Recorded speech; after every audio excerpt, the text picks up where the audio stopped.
I don't know, maybe that was a bad choice. I want to be a good guy. I don't want to fight for... I'm not like a justice warrior. Wait, is this another day or is this just later in the day? Okay, it's just later in the day. Oh, Barry, Barry, Barry. Are you going to be nice to me this time? So who the hell am I talking to this time? It's still Operator Tanner. The same Operator Tanner from before? Yes, Agent Walker. Good. You haven't been fired. Not yet. I was afraid I'd have to explain this goddamn case all over again. I went back to where Connie said she took the photo in the desert. You remember, right?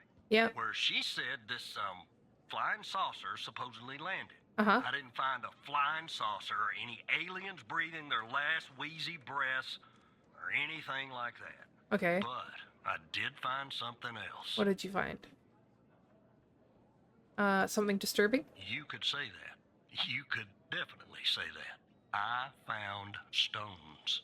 What kind of A bunch stones? of stones lying there on the surface of the sand. I'm no geologist, but they look funny to me, like they'd been moved. Okay. Put there for a reason, you know? So, Uh-huh. I call it in. Because I'm sure as hell not gonna dig myself, Tanner. Not in this suit. The team arrives an hour later, and they start digging. Sure Okay. enough, under one of the stones, they find a body. Oh my god. Advanced state of decomp. They dig under another stone. More Lo and bodies. behold, this time they find an entire skeleton. Turns out, we're standing on some sort of desert graveyard. Oh my god. How many corpses are out there? Hard to say, but I counted more than 100 stones. Oh If they're my all grave god. markers, well, I'll let you do the math. They found a body and a skeleton? Yeah, messed up, right? And Yeah. judging by the size of the skeleton, it belonged to someone young, Tanner. Real young. Oh Look, my I god. won't beat around the bush. The medical examiner has finished a preliminary report on the skeleton, and they found what they believe is a photo of the victim in the sand, buried there by the bones. Never seen that before. Any chance you can take a look at all this and get me an ID, They found Tanner? what they believe is a photo of the victim in the sand. Oh. Consider it done, Agent. Let me send you the files. Dudes, this is getting weird. Well, it's taken a while. Hard to access the satellite out here in Roswell. I mean, Dryfield. Okay. Looks like it went through. About goddamn time. Oh boy. Okay. Autopsy report. The skeleton appears to be female, estimated at 9 years of age. Oh my Starting god. the examination now. Initial observations show well-preserved and intact bones. No visible signs of trauma or damage. The subject is missing her left incisor. The rest of the dentition looks good. No decay or disease is present. Moving on. Here's something interesting. One of the metacarpal bones on her left hand, the metacarpal 3, has a slight curvature. You don't see that a lot. So, to summarize, the subject appears to have been a female, approximately 9 years of age, with a missing left incisor tooth and a slight curvature in the metacarpal 3 in her left hand. Based on the level of decomposition, the body appears to have been buried for approximately 6 to 8 months. Further testing and analysis is needed Wow. to determine the cause of death.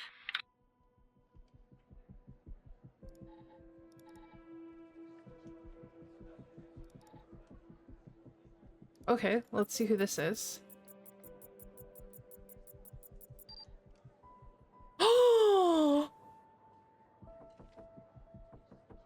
Holy shit! That is wild. Okay, so in case you don't remember, this is the guy from who was killed in that first case. He was shot in the back of the head in the bar by Ray Wells, who's now also dead. What is this?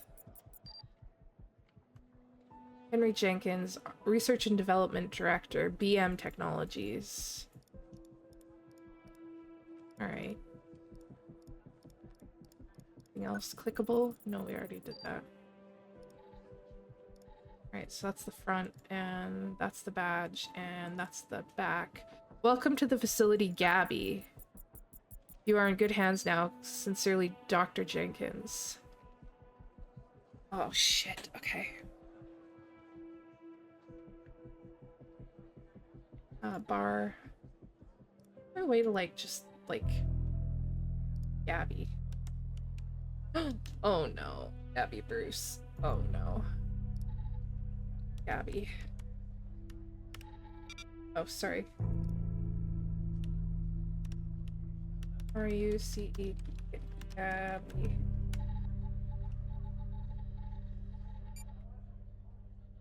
Nine-year-old Gabby Bruce.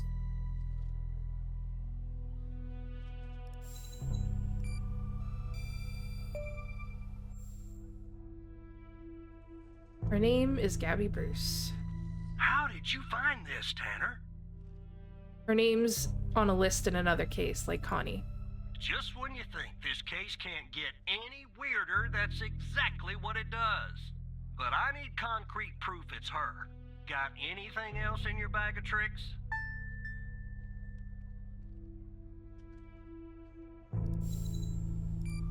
Abnormal growth on the metacarpal bone.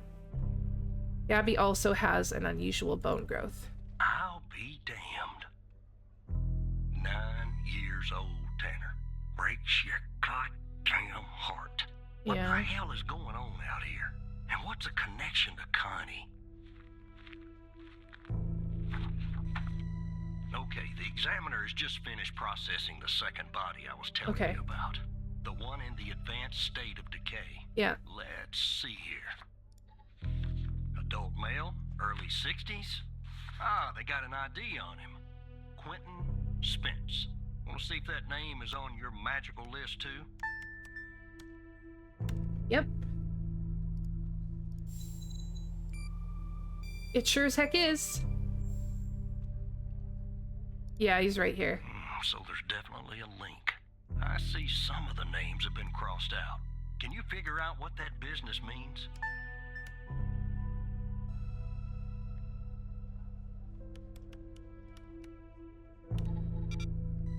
I know what it means.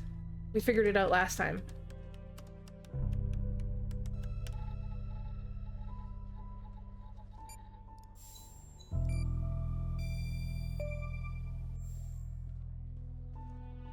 Oh, we actually looked this guy up last week. Crossed out means the person is missing. Looks to be about 100 names like that. That number matches the stones. Yeah. God damn. And if I was a gambling man, I'd say the circled persons are still alive. Yeah. Like our Connie. There's something else about Spence, Tanner. What's that? They found him buried in a lab coat with some, you're never gonna guess, floppy disk sewn into one of the pockets. What? Remember what I said about this case getting weirder and weirder? Well, I'm yeah, sending floppy everything disks your in way. 1992. I think we were onto CDs by then. Oh, whoops. There you go. Now the second disk, password protected. Open that second floppy disk and give me an address tied to Spence. Something I can look into. I'm getting a R&D2, little Dr. restless Spence. with you doing all the work. The operator program. Oh.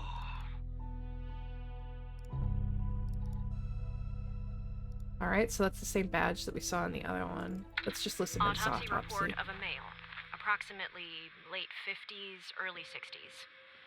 Initial observations show no sign of trauma or blunt force injury, similar to the first remains found. The decedent appears to be wearing some kind of lab coat. Starting the external examination now. Excellent dentition. The decedent is wearing some Excellent kind of dentition. Let me put this He's to the got good side. teeth, guys. Abdomen seems healthy, with no signs of trauma or injuries. The lab coat seems to contain a hidden pocket. There's something inside. It's sewn shut. I'll open this with my scalpel. There. There appear to be 2 floppy disks inside the pocket. Strange. Yeah. In my estimate, the body has been buried for approximately 2 to 3 months, based on the level of decomposition. At this point, the cause of death is uncertain. Further testing and analysis is needed, including toxicology reports, before I can provide a conclusive determination. Okay. Floppy disk 1. Oh my god, okay. There's gonna be a lot of reading here. Upon my arrival at the Bio-M facility, I was warmly greeted by Dr. Jenkins himself, which is the dead guy, from the bar. How fortunate I am to work with such passionate and talented scientists, even if in a subsidiary role. During our meeting, Dr. Jenkins explained that I would be heading up a trial involving FMP-1138, a key component of his research project. Although he didn't disclose much, I have the impression that the project is shrouded in secrecy. It appears to be of great importance. The trials, which are scheduled to commence in a few days once I am well versed in the subjects and the procedures that are in place, Dr. Eels, the facility director, informs me of... should we check that?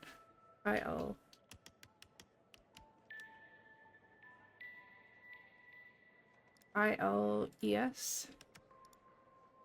Yeah, he's not on the list. Informs me our work has the potential to significantly enhance the well-being of the patients, who have been selected specifically for our research.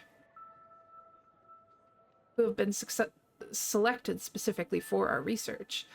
The entire facility itself has been constructed for this purpose alone. Although I am unaware of the project's source of funding, there appears to be no shortage of resources.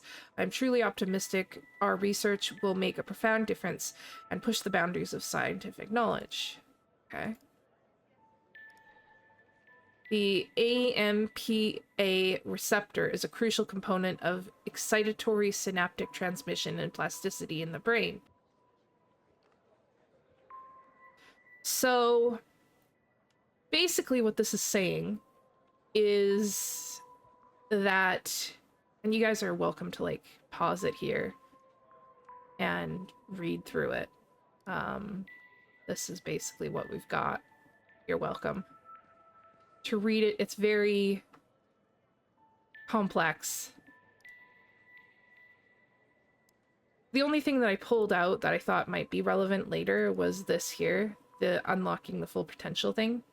But basically what's happening is this is a drug that they are testing on both, like, in, like, closed environments and, like, in, it sounds like, mice, to see if it improves memory and cognition for people who have Alzheimer's, depression, schizophrenia. Basically, it's like a drug to help with your brain and communication between synapses and neurons. If you guys have ever heard of neuroplasticity before, the idea that your brain, like, can generate new synapses, this is basically is a drug that enhances your brain's ability to do that. And near the end here, it says that they should be tested on, or it should be evaluated for the safety and efficacy to be tested on humans. Interesting. Okay, so that is a lot of information. This might be relevant later. I'm not 100% sure.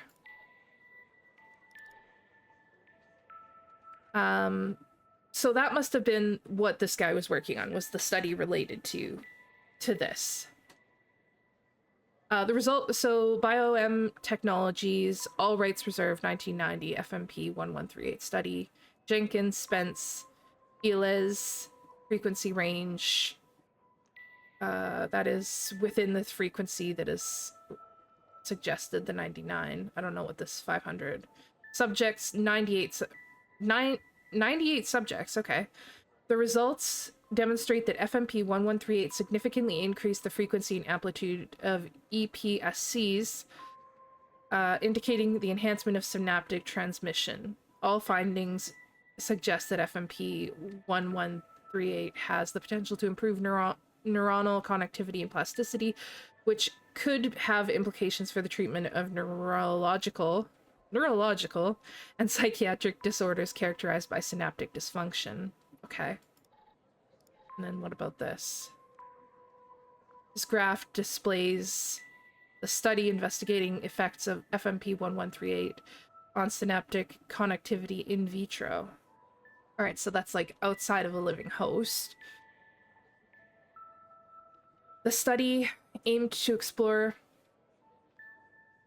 whether FMP1138 could enhance synaptic transmission and promote the formation of new synapses. The graph below shows the mean frequency and amplitude of excitatory postsynaptic currents, EPSCs, in cultured neurons under controlled conditions and after treatment with FMP1138. The results demonstrate that FMP1138 significantly increases the frequency and amplitude of EPSCs, indicating an enhancement of synaptic transmission. These findings suggest that FMP1138 has the potential to improve neuronal connectivity and plasticity.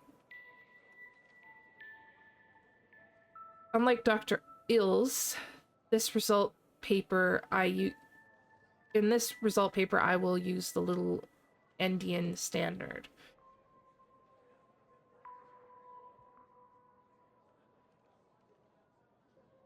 So that's before, and this is after. Wow, okay.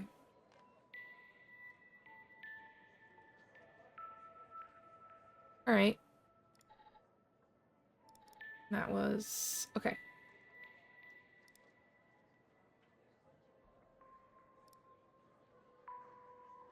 That was floppy disk 1, and we still have to get into floppy with disk 2.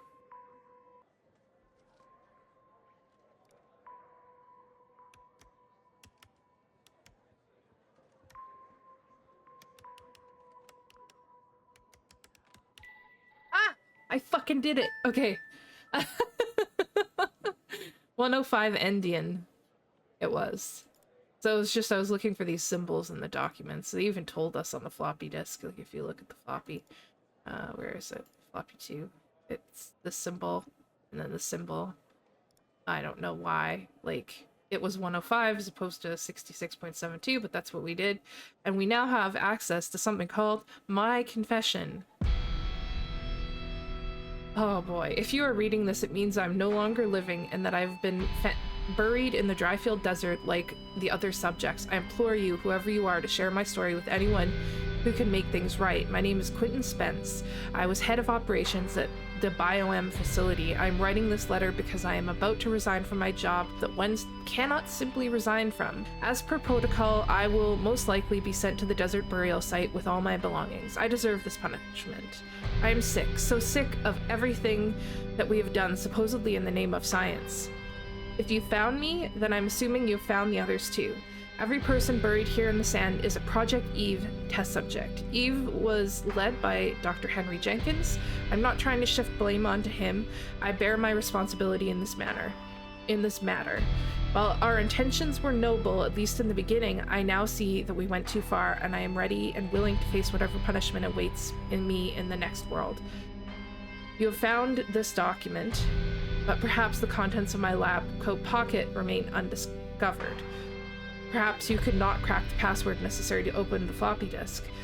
Maybe they assumed the floppy disk contained only my research papers. Regardless, what truly matters now is you. You have the power to stop this. BioM Facility 22, East Border Street, Bedford, Nevada. Please do not be as cowardly as I was, Quentin. Oh. That, I guess, is the next step. Spence worked at the BioM facility. It's here. Don't let it go to your operator head, but that was actually somewhat impressive, Tanner. The Thanks. address you sent, it's not far from here. I'll check it out first thing in the morning. Yeah, take some backup with you. Think I'll help the team exhume the rest of these bodies. Yeah. Spur of the suit. God help us, Tanner. God help every single one of us. Yeah. Take care of yourself, Agent Walker.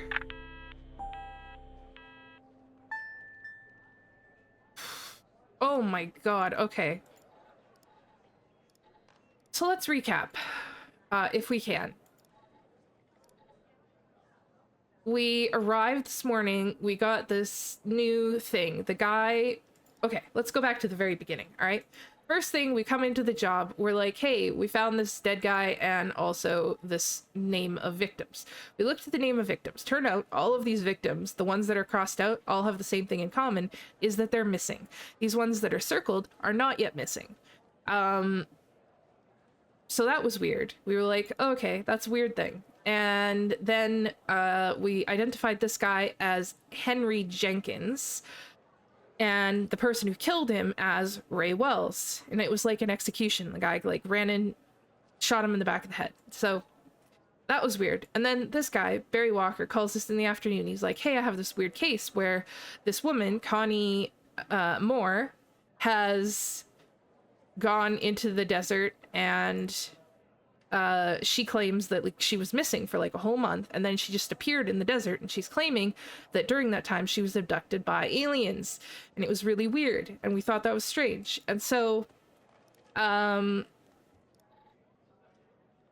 she survived, like she was alive, and so they interviewed her and she told us about the aliens, whatever. And then we realized that Connie Moore's name is on this list and it's currently circled.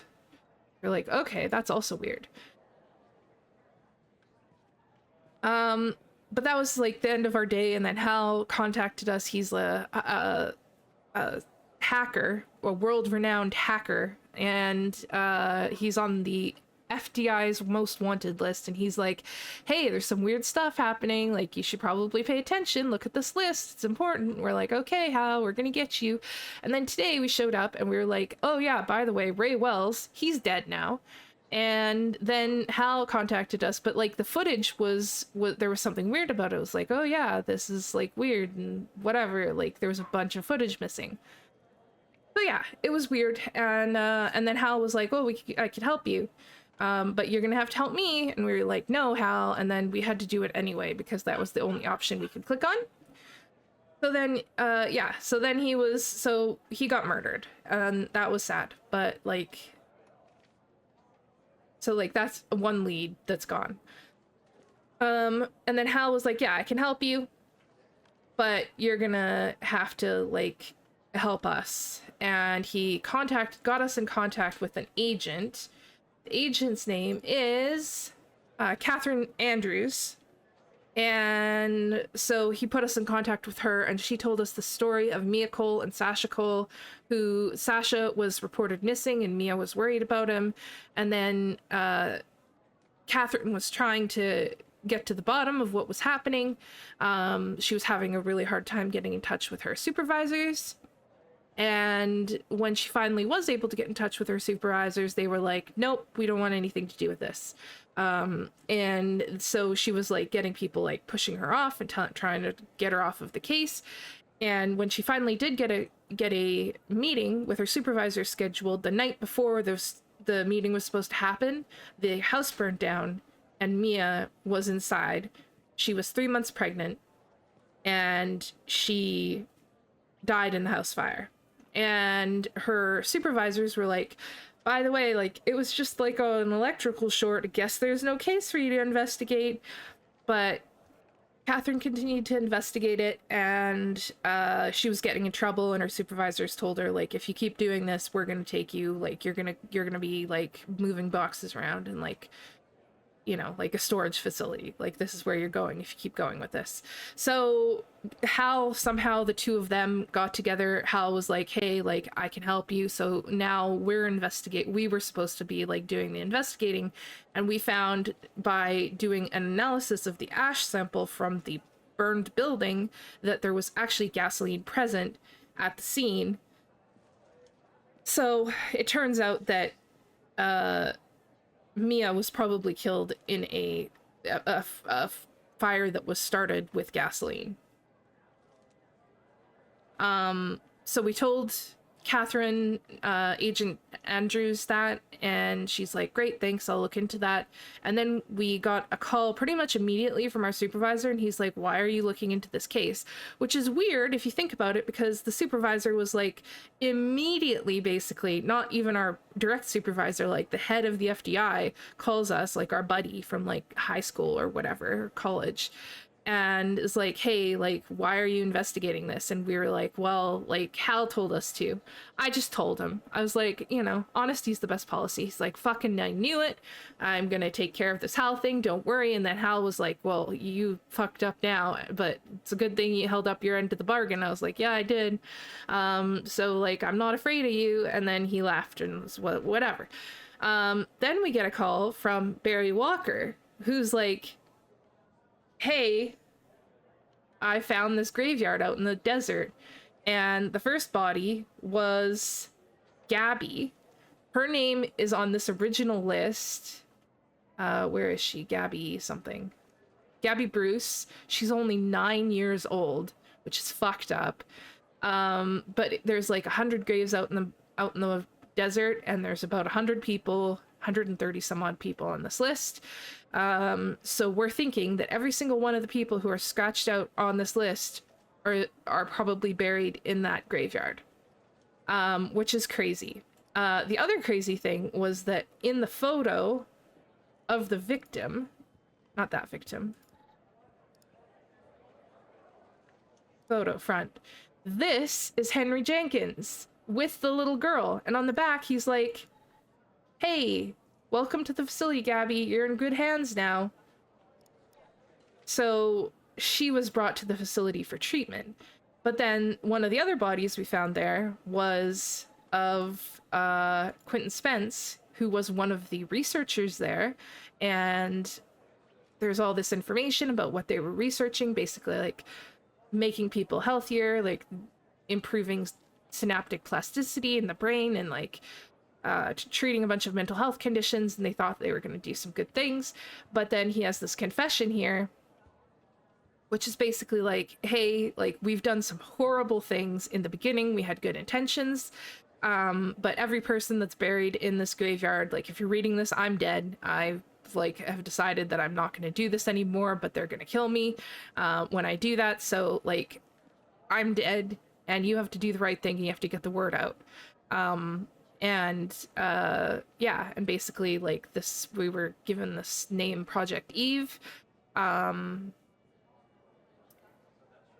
Henry Jenkins was the person who had led it, but he's dead now, and the person who killed him is dead now. So it's a big tangle of craziness right now. I don't really even know what to say. It's a really, really cool game. I don't know what the next step is. I guess we'll just see what day 3 has to offer when we get there. This has been a long recording. It's an hour and a half, so I'm not sure how long this episode is going to be. I might have to split into 2. We'll see. But yeah, this is the craziness of what has happened in our lives today. Wow. Okay. Well, interesting. All right. Okay. Well, I'm gonna call it there. That was a very long recording, and we learned a lot more about this game, so I'm excited. We are gonna try to finish it if it's not too long. So I hope you enjoy. I'll see you guys in the next one. Bye.